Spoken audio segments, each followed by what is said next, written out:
Cordial saludo. Nuestro grupo está conformado por Erika Vargas, Viviana Martínez y Melissa Peña. El tema a tratar son los modelos conductistas.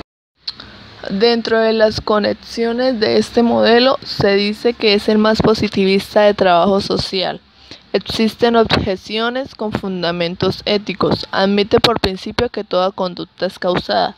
Solo se debe utilizar la técnica cuando los clientes deseen liberarse de una conducta que no desean.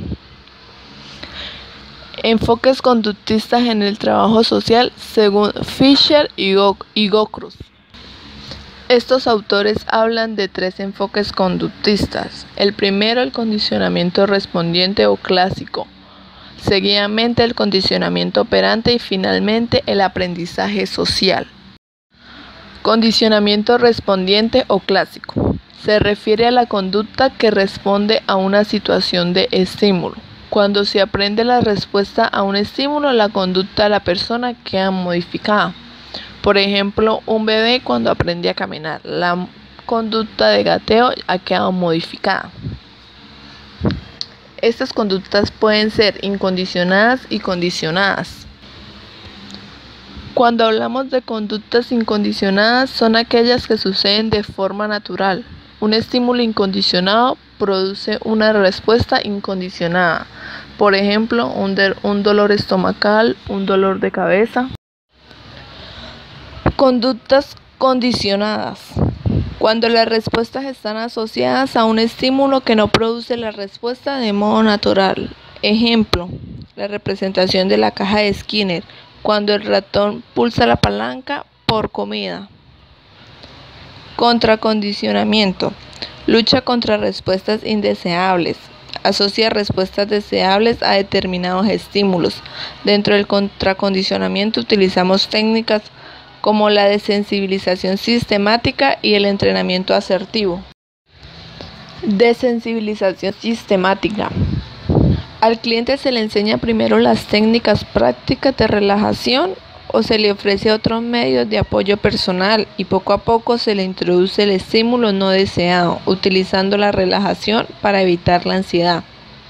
Ejemplo, a los niños que le tienen fobia al colegio.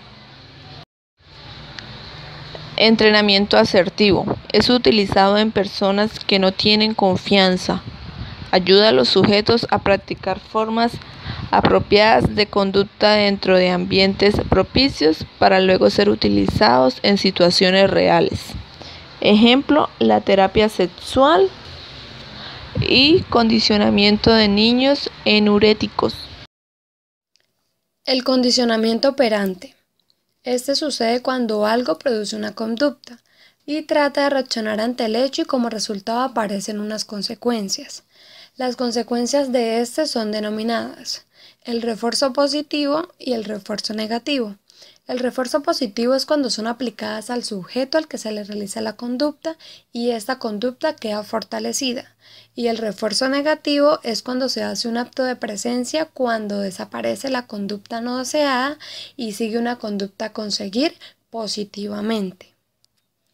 El castigo también se utiliza en el condicionamiento operante para atenuar conductas que son el castigo positivo y el castigo negativo. El castigo positivo se da cuando las consecuencias desagradables que siguen se relacionan con una conducta y esta conducta se reduce. Y el castigo negativo es la supresión de una parte agradable del sujeto a menos de que se realice determinada conducta. El aprendizaje social. Este se proyecta hacia la conducta observable y según esta teoría la conducta normal es el producto del aprendizaje. Las conductas pueden ser adaptativas en distintos ambientes y culturas, no pueden etiquetarse globalmente como anormales.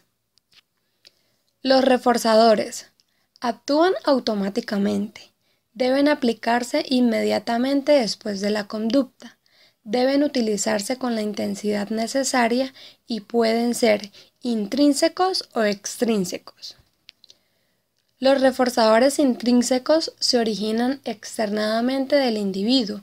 Estos pueden ser primarios, que son aquellos que tienen que ver con las necesidades básicas como la alimentación o evitar el dolor. Secundarios, que son aquellos que la gente ha aprendido a valorar. y se dividen en 5 grupos. Son, primero, los materiales, como los juguetes, el dinero. Segundo, los sociales, la adaptación, el amor. Tercero, de actividad, los hobbies y los privilegios.